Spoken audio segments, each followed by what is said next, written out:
keep a close watch on this heart of mine. I keep my eyes wide open all the time. I keep the ends out for the tide that binds. Because you're mine, I walk the line. Quite Beautiful. After a long, arduous delay, finally, Let's Talk Movies is back to talk We're very backlogged. about more movies. We got, you see, we've had you on the show, haven't we, Brandon? Yeah. Yes, it's been so long that his hair's grown this much. And like that's, you could measure the amount of time it's been. It's been about Over a year and a half. this long About since that I've been long on the show. since So, it's been on the yeah. Yeah. and you probably had a haircut between then, so like. No, actually, No? I haven't. Honestly, No, really? it's been pretty much about a year and a half been growing it. So That's crazy. yeah, That's pretty some awesome. trims here and there. So, as you probably can tell from that sweet melody provided by Brandon, we are reviewing Walk the Line, the movie about Johnny Cash. And we're going to bring you Brandon's earth-shattering musical expertise. Some say it is the best of all time, some being me.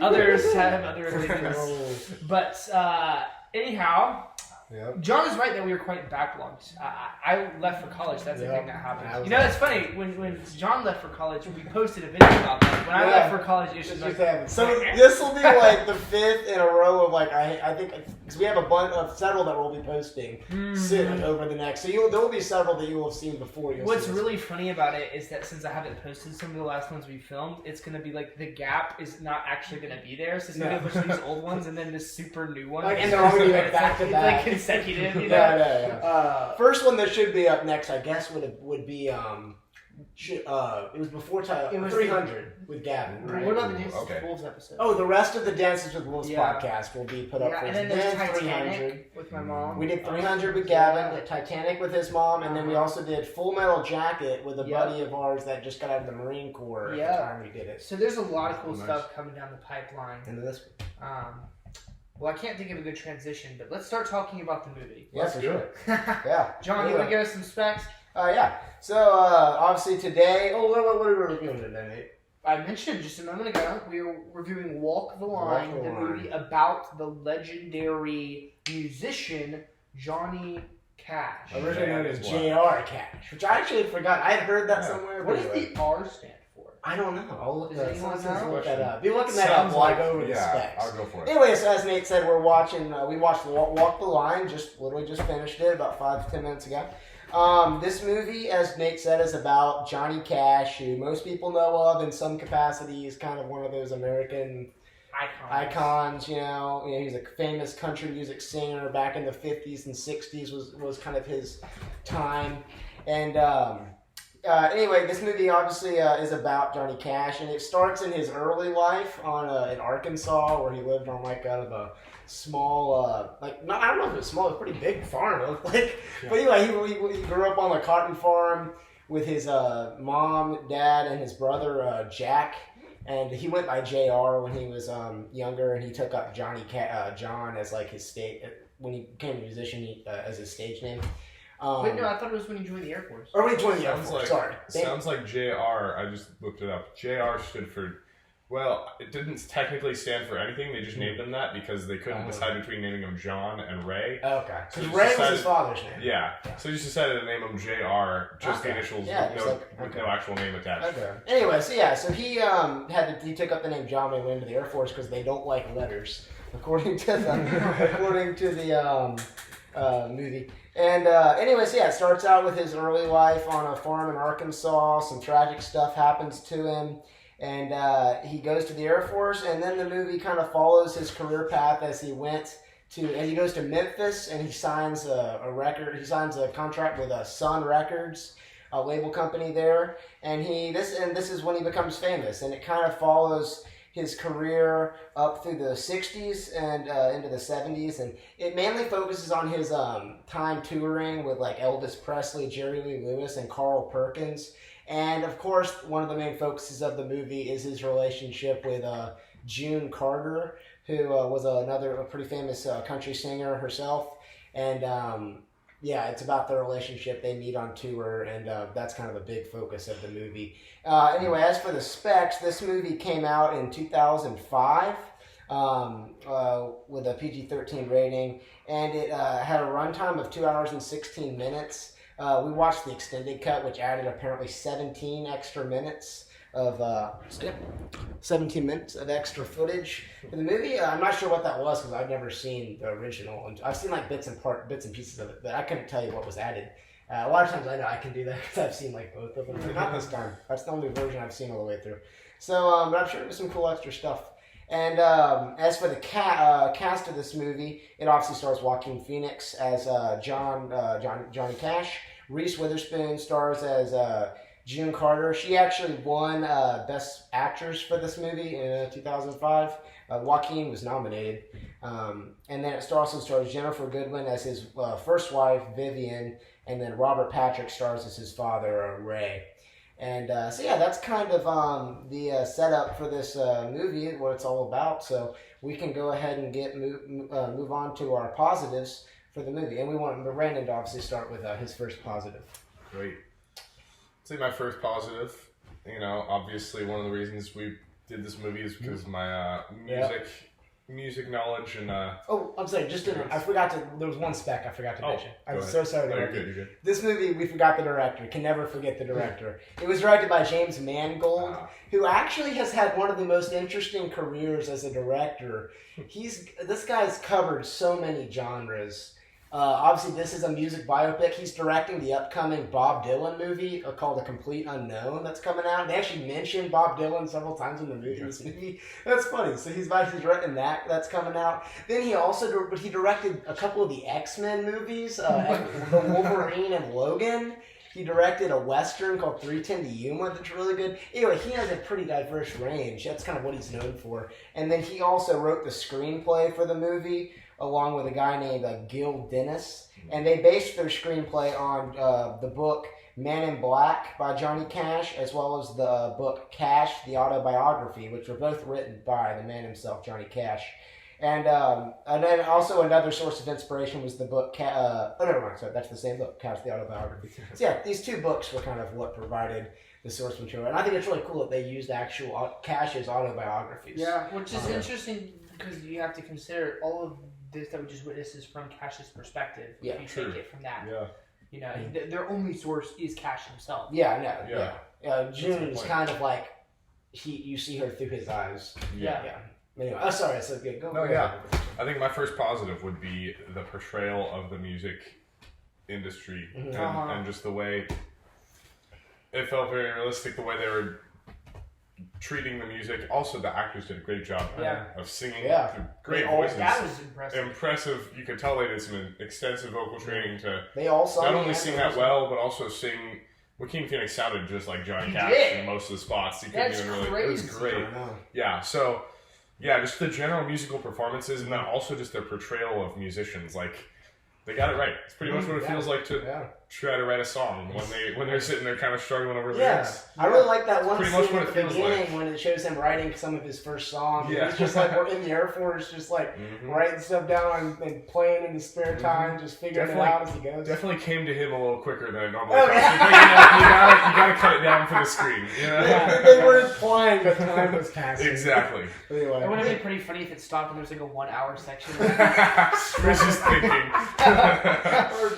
Just crumpling up. So I think one thing you're hitting on right there is the fact that they put a lot of like effort into the authenticity of the movie, right? Yeah. I mean, the actors learned that there was no dubbing, like they sung the songs. And I asked that during the movie. I was like, "Is this dubbing?" And they're like, "No." I looked that up.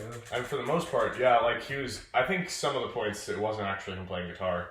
Oh, I don't. Most of it was him playing. He also, I know he played a lot of guitar. I know the Jerry Lee Lewis guy was playing a little bit of the piano. Some of the hard parts they weren't playing. That was for sure. It was cool. That was a good effort from the actors. It was. Yeah. The double bass guy, that was all him. He was having a good time. It seems to me like that's something Joaquin Phoenix, since he goes all in on his movies. Yeah. I don't know. It feels like he probably just wanted to do that. Like he didn't want to have somebody dub because that's so much a part of the role. Yeah. Like there's no Johnny Cash. You don't have the role if you don't have him playing the music. So he probably would have felt robbed if he had got to play Johnny Cash but didn't get to sing the song. That's true. That's just what I'm thinking. Yeah, man, but just like being able to sing like Johnny Cash, that's I know, a right? huge talent. Yeah. To go from communist to this. Yeah. I know, but like if everybody could sing like Johnny Cash, then like Yeah. Yeah. What about you, Nate? What's your biggest kind of biggest positive?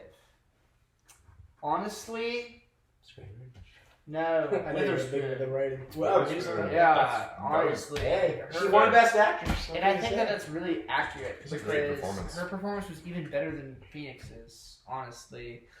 She was so convincing to me. And That's fair. really, I mean, me and Brandon were saying the whole time, she's pretty much the hero of the story. Yeah. But like, aside from the character itself, the writing of the character is obviously really good, but just Witherspoon just did that role Yeah. expertly. Yeah. Especially like her accent. I don't know if that's like her native accent, but I know she I don't want to interrupt, but just to talk to your point, she is from Tennessee. okay, so So she is from the Southeast. that helps, you know. Yeah, but I think might have been amplified. because that was very authentic. Yeah. Yeah. We hit that, John. Those It's sleep. real drastic Southern accents in movies tend to be They tend to fail. really bad. Yeah. But that was Hey, no, it speaking sounded of great. accents, it's really interesting how Johnny starts the movie with it because Oh, yeah. he grew up and he kind of like over the movie loses it very gradually. Yeah. That is Because interesting. he travels around. Yeah. He spends most of his time in California for a while. Yeah. He goes all over the place. This movie takes place in like 30 different But they do it states. so gradually you don't really notice. Yeah. Yeah, for Yeah. sure. Yeah, that's He true. didn't I go to didn't notice Canada. until you said that. Mhm. But which I did not know that he actually toured in Canada. That's interesting. Yeah. But yeah. So well, my biggest positive, if you're Yeah, please.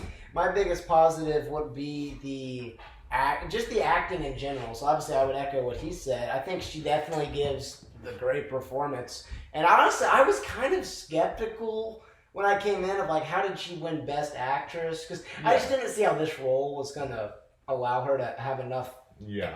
material to be able to win an award like that. But I honestly agree with it. I mean, now I haven't seen all the other movies that were nominated that year in that category, but like she was pretty darn good. She Like, was. she. I mean, my favorite personal scene with her. My favorite scene with her is the one towards the end where he's kind of recovering, and she's like, and he's like, I'm nothing, and she's like, you're not nothing. That scene was really well acted. You can just see the long journey they've had, and she ultimately just cares about him ultimately, and I also like her character just in general, how they wrote her character. Obviously, she was a real person, so it wasn't their original thing or anything. But I liked how they wrote the character to be like she messes up too. Yeah. But like unlike Johnny, she like realizes her mistakes. She's not like wooded or emotionless. Yeah. Yeah. I really enjoyed that part of her character. But also, I mean, Joaquin Phoenix gives a great performance too. He did. I mean, Johnny Cash is one of the more he was a character. He wasn't just like your average musician dude. So you had to be able to play Johnny Cash with all the charisma, especially in the music scenes. Like he's up there doing all the shooting, like using his guitar like a gun and playing it up here and out here. Like he got all the Johnny Cash mannerisms down, and he also just did a pretty good job of portraying a dude that like was like a drug addict. I mean, that like is just down on in the middle part of this movie. He's pretty much down. Stoned, Yeah, like, the he's whole stoned time. the whole movie. That was hard to watch. But I love that relationship between the two of them, which that'll be my next positive. But Yeah. Sure, but I think the acting, just to your point, is like really great just across the board. Yeah, Yeah. I mean, I don't think you can point to somewhere wasn't a where bad there was like a performance. massive failure. yeah. Yeah. I even think that even though her character is, she's kind of a very unlikable person of herself. The woman who Jennifer Goodwin, I think it was, who played his wife Vivian. She did a good job too. She had to put up with a lot from that guy. Now she also didn't really. She wasn't great herself. Yeah, and I'd like to discuss that. Yeah, I know. Like in the I think film there's a series. lot to discuss there. Yeah. My big question, just to preview on that, is going to be like, what was the big mistake that started that Yeah. catalyst? And my That's a answer good question. might surprise you. Okay, Oh, we'll save that for the stick around. thematic section. Yeah. Well, so you have any other positives other than the authenticity of the music? And you can hit on something that we touched on as well. I loved I know we were talking about this earlier. The scene in the recording studio. Oh yeah. I loved that. Where Which one? With the audition. The The audition. Oh. Yeah. Yes. Where he starts to play the stuff he's practiced, and it's Yes. just this gospel song that everyone's heard 100 times. And the producer, he's he's just like, no one cares how much you believe this song is. No one cares how much you believe in God, is what he says. Yeah. If you don't believe in yourself, Yeah. which at first might sound like this cliche Disney, believe in yourself and anything's possible. But it was a really great message because it was like, it can be a great song you're singing, but if you don't believe in your own ability to make good songs, then no one's gonna care. I also think he was hitting on like singing what you're passionate about. Yes, exactly. And it's like, Johnny just wasn't feeling that song, you know. Exactly. Yeah. And so he got him to sing a song he did feel, and that's when stuff changed. And that's when you see on it, the acting there is really good too. It From is. the guy, even from the producer guy, because he's just really good at this like stern figure. He wants a good musician, and he knows what that entails. But then Joaquin Phoenix shows the emotion, like he changes in a second. Like he realizes, all right, I gotta really show him like what I can do. And then he just he kind of takes off like the disguise, so to speak. And the confidence really shines through. Like he stares him down as he plays the song. And the guys in the back, I love, are just trying to play along, but they can't. They don't know it. I love the one guy going, "It's in A." That's the band made the Tennessee 2, or it was first the Tennessee 2, and then they added another dude, and it became the Tennessee 3. Yeah, but I love those guys; they were funny. Yeah, but generally you need a drum. Yeah, it's true. They got a drummer in there.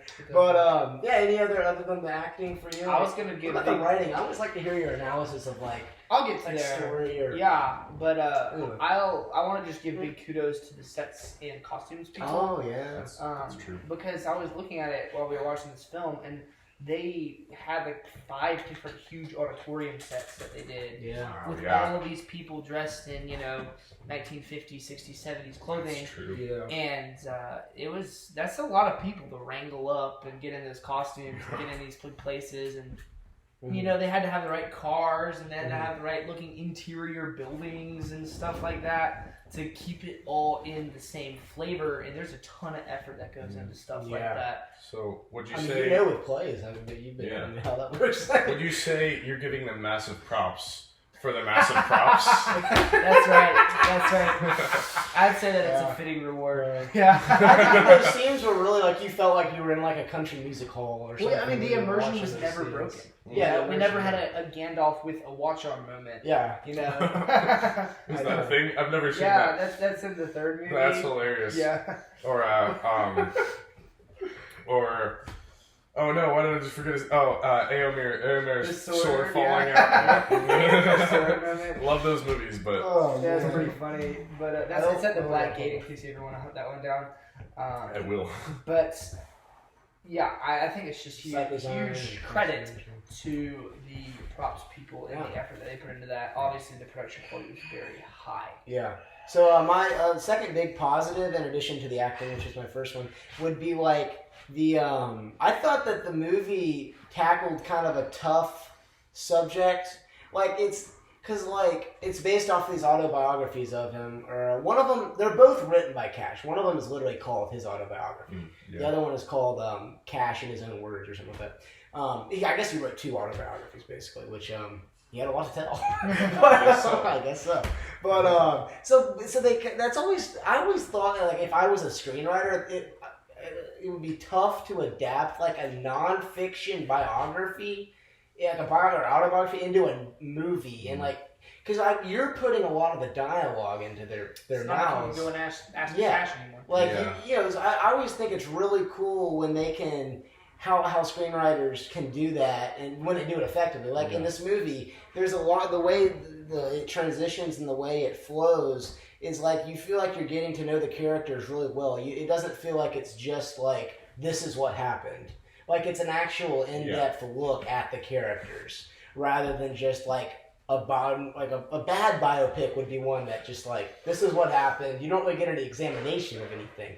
They really did a good job, the screenwriters, of putting like life into the characters with the dialogue and really making you the audience kind of feel what they're feeling with just in all the one of my favorite scenes. I mentioned the one where she says you're not nothing. I really like that scene, but also just most of these scenes are the ones between June and Johnny, where they just have to have these kind of come to Jesus moments. And like she really teaches him a lot, and this kind of goes into the themes, but she teaches him a lot about how like you can't just like go through life like thinking that you're passing off credit. You have to take credit for what you do, whether it's good or bad. Yeah. Yeah. Responsibility. There's a really great scene where she Good tells scene there. basically that's what she tells him. Anyway, I just really liked how they were able to infuse the characters with a life, because they could have easily made a really dry movie that's just kind of the basics, which I've seen a lot of biopic movies that end up being like that. They could have been really good, but then they're just too dry because they didn't put life into the characters. So I just wanted to give props to the screenwriters, because that's a tough job. I mean, I just couldn't imagine reading it's one thing to read a novel and adapt that, and where you have dialogue that's already in there, but with an autobiography, that's a whole different level. And I always think it's almost more impressive to me when somebody can do that. So props to the screenwriters. Excellent. But yeah.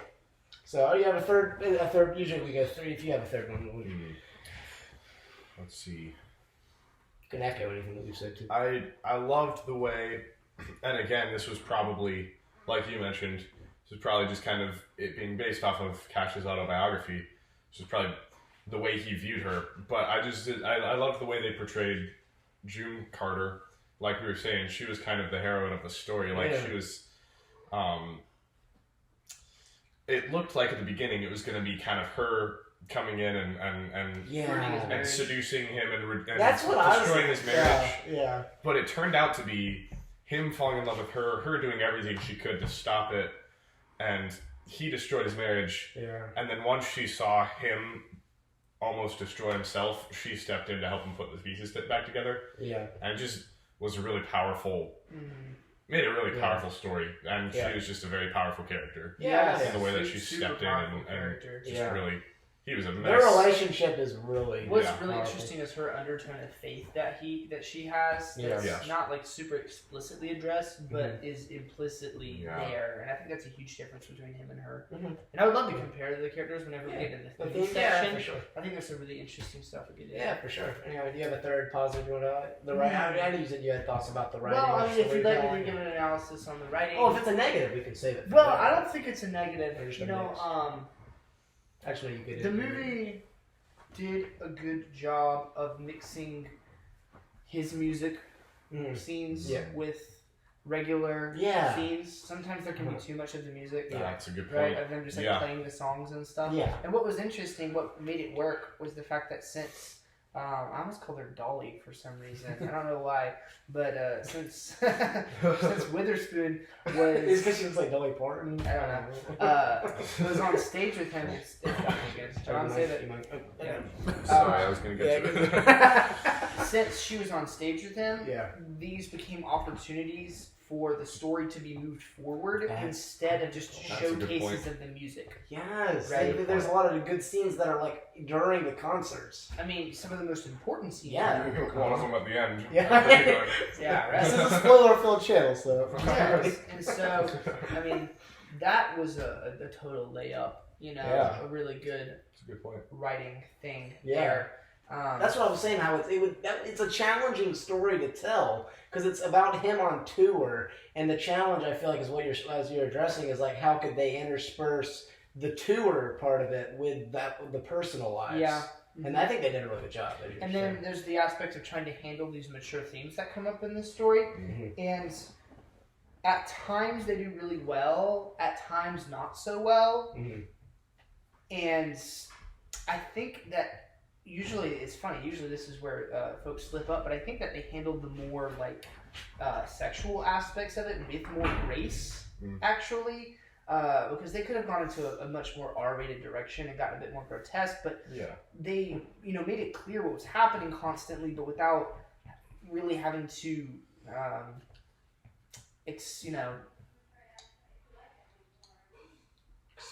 put the audience through something. But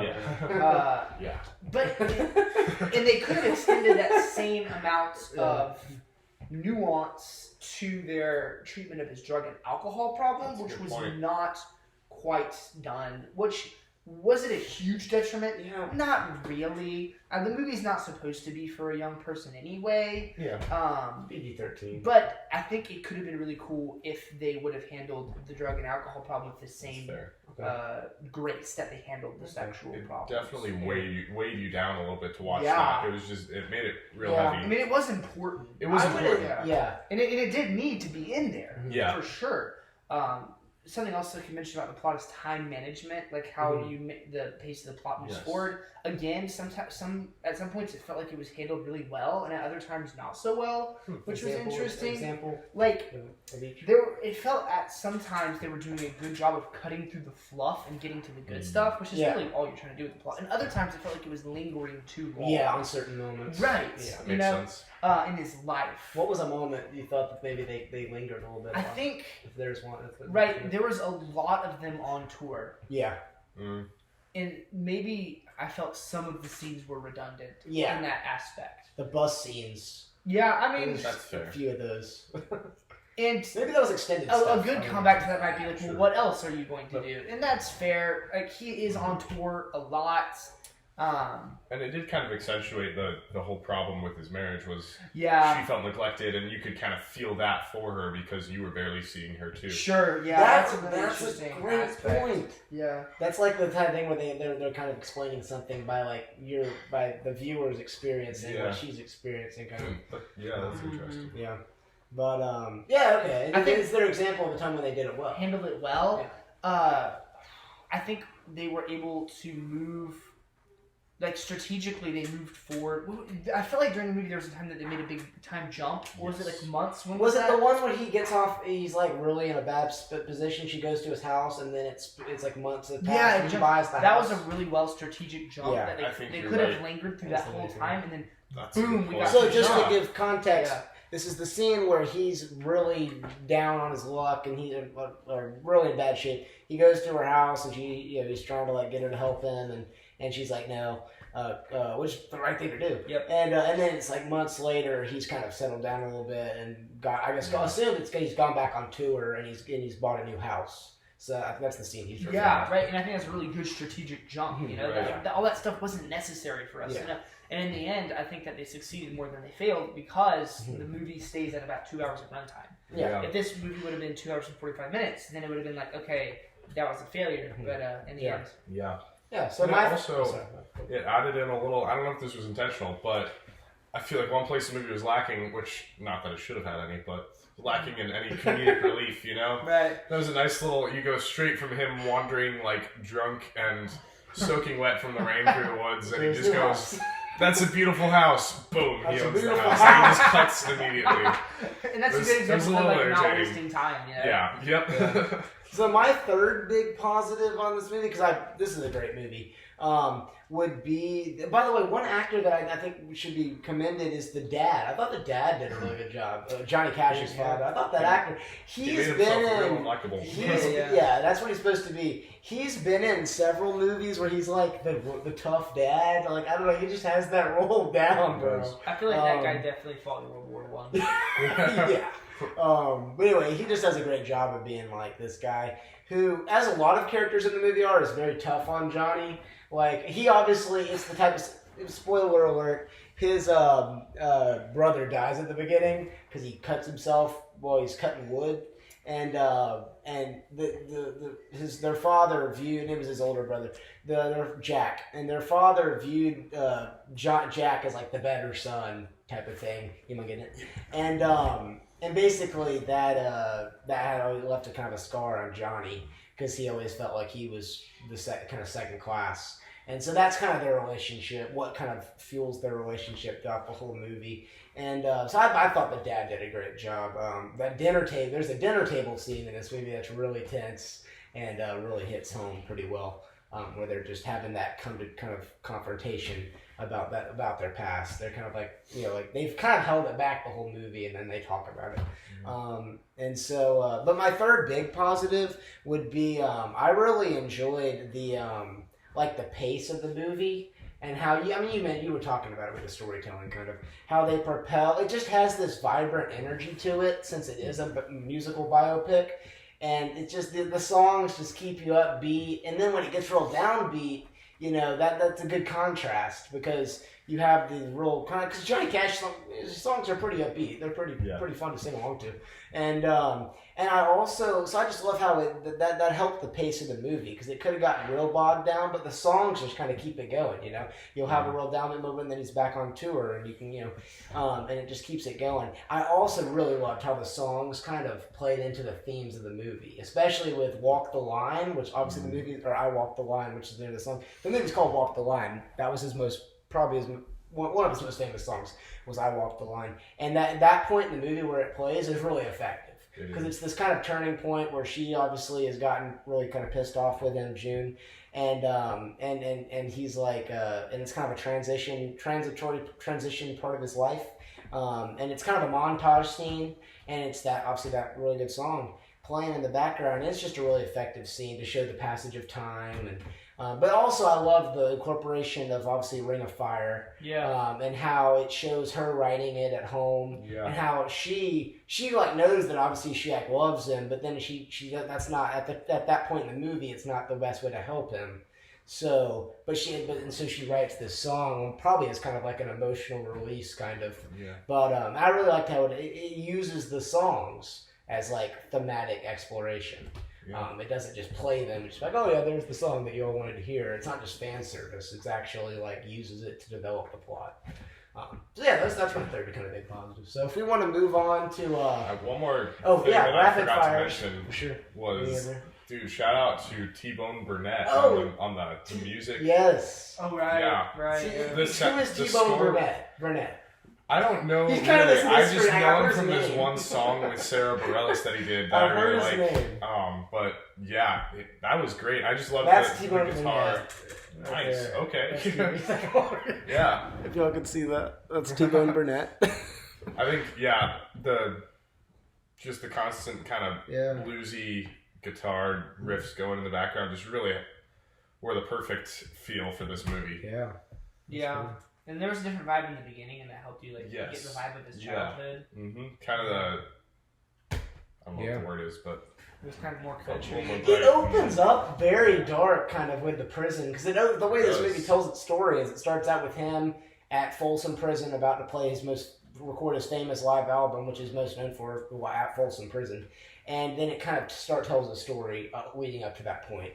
But it opens up kind of gloomy, like it's like you're at a prison. Most like, what's going on? I know, well, that is true. Yeah. But it opens up with that cold kind of tone. But I think it balances the tones pretty well because it definitely has. It ends with hope. Mm-hmm. Yeah, which we'll talk about in the themes for sure. But so if we want to move on to, I do have one kind of negative. But I want to go because I. Let's hit it with the negatives, Brandon. This might be a hot take. But one thing that kind of bothered me was I think Joaquin Phoenix did a great performance, but I don't think he did a good job of using facial expressions. Yeah, it's true. I see that. He kind of had the same facial expression all the time, which may have been... Is that because of the drugs? Even from the beginning of the movie. Yeah. It may have been him trying to imitate Johnny Cash, because Johnny Cash kind of always had this... All the pictures you see, he just kind of got a little bit of a stern look. Yeah. But I think he could have done a much better job of kind of emoting with his face. It was funny. Yeah. I wasn't gonna bring that up, but you make a great point because I was trying to figure out what he was feeling, looking at his face. And I could never figure it out. It kind of did always look like he was on the drugs, even if he wasn't. Constantly stoned. Yeah. That's tough. Yeah, but I do think he did a pretty good job of portraying the drug dependence. Yes, he did for sure. Right, but he has this flat face syndrome from the beginning of the movie. Is this that's like the face? Okay. Yeah, y'all can see that there. Just looked a little bit spaced out. I mean, there really high tension moments, he would explode out, and there was more range. Yeah, but let's just say that his vocal range was not as diverse. Joaquin Phoenix is one of those actors where. I don't know what makes him so good though. It's just like something about him. He's a great actor. He's He's one of the greatest actors of this generation. But it's like I don't know what it is. He's just there's not like one thing that he does that makes him so good. He's just a good actor. Like somehow each part. I've never seen him in I don't know. Even in Joker Folia Do, which I saw, he's still good in the movie. It's just the movie has no story. But I don't know what it is. He's just a good actor. But I can't put my finger on it. But the facial expressions could use. Yeah, I agree. Yeah. What I'll say as far as Or- negatives is that I think that a good movie obviously wants to, with a historical one in particular, always wants to portray the story well. But another duty of a movie is to teach you about timeless principles. And you can, and we'll talk about this in the themes, you can go to this movie and mine out lessons because, you know, in the end, all art will do this, even unintentionally. But this is not a movie that I walked away from feeling like I learned something, like I was inspired, like I gained anything. I'm kind of just like the same at the beginning as when I started it, or same at the end as when I started it, except I know more about Johnny Cash. And many might say that's a high expectation, but I think that's a reasonable expectation. It's like lessons that you didn't know. Well, yes, it's educational, but it's also, I mean, dare I say, spiritual in a way. A good story for sure. Yeah. Because it has some lessons. So I'm just saying, you're saying they're not lessons that like you. I think that the lessons that this movie can offer were not intentionally put into the movie, but rather arise organically from the story, because it's about real life, right? And you know, you could argue that it's a better approach. That argument could be made, but me, I was unaffected by this movie, except in an intellectual way. And I think that's a failure in a way. So that's what I would offer as a negative. Speaking of that, I would agree. I think that sometimes the organic approach though does work. I thought it worked well enough in the movie. Like I think, and we'll talk about some of the themes here in a second. But I thought a lot of the themes, a lot of the lessons in the movie were were pretty well communicated. But they do arise organically. Like they're not like writing it into the character. Like that's just what happened. But I would honestly prefer that than if they put a bunch of extra like stuff that like didn't have that wasn't part of his story. I'm not saying they just add anything. Okay. I didn't personally mind it. I mean, I understand where you're coming from. But yeah. So I got my negative. You have to excuse me. I just came back from liberal arts school. So I'm over here like all things should point towards the great Logos. So like I just want to fully flesh this out. Sure. Your favorite move out, I know what it is, The Last Samurai. Sure. So how does The Last Samurai, for instance, flesh out the lessons like in that type of movie because it's one of your favorites. Versus like this. I'm just curious. Yeah. So I'm super emotionally inspired. We reviewed this, by the way. Right. And First one. You know, Brandon, it's really interesting. You made a point one time in our class that I've never forgot about music. It's kind of similar to C.S. Lewis's point about the argument of God from longing, where like, you know, when you hear a really great piece of music, don't you just feel like there's something more and you just like thirst for it? And that's the way that a great movie makes me feel, and like The Last Samurai makes me feel that way because of the sacrifice of the last battle scene, and then how that translates into the scene with the Emperor, and how his mind is changed, and he, being a coward through the whole movie, gains the backbone to stand up for his own people against pressure. And you know, I think that's a really satisfying emotional resolution to that. So whereas in this one, you would say it's more of it's like this is what Johnny Cash learned, but you're not learning as much as he is. Well, when I say organically arises, what I'm not criticizing their lack of like injecting. I'm not saying that they should go in there and inject stuff in there. What I'm saying is that it's art, and art will do this whether you want it to or not. For sure. Yeah. So would you say though that what do you think about the character development, just in general? Of all of them, or if like with Johnny just specifically? Yeah, Johnny. I think you could have done more with him close to the end. Okay. Because the message there, y'all would agree, is that he takes the second chance and he becomes a better man. And the best way that it shows us doing this, in my opinion, is in this scene with the prison. And then with that short conversation with his dad, which at the end, which I thought was so meaningful. Yes. And those are great, but I think you could have expanded on that more, and really shown us how he pulled himself out of that pit. And became the man that was worthy of marrying that woman. Okay. Yeah, right? I would agree with that. That's a very I good do point. think that it's very front loaded. the back of the movie, and that actually was going to be kind of my negative, but you actually fleshed it out a little bit for me. The first like 2 hours is awesome. Yeah. And the last 30 minutes is still good. Yeah. But but this is the final 30 minutes is when, as Nate said, he's like, he gives up the drugs and he's like, okay, I'm gonna. Yeah. He takes advantage of a second chance, and it is really cool to see him do that. But you don't really get a lot of, you don't really see it that much. Yeah. It's a handful of scenes.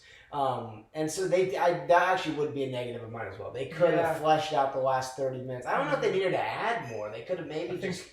That would have been a great spot for them to kind of fix your first point. Like, that could have been a great spot to bring this inspiring, draw out the fact that he took the second chance and how important that is, and that could have been the big, the big moral lesson in it. Yes, I think so. I think maybe that was a missed opportunity. Yeah. And they could have cut a little bit of footage from in the middle of the movie. Yes. And added that would be my solution. Maybe one of the tour montages. Yes. One of the tour montages. That would have been my solution as well. And then you add that to his redemptive side. Yeah. So that's another thing that I would agree with that. Yeah. But my negative that I was thinking of before was my main negative on the movie, and it's not a big one because I really do like this movie.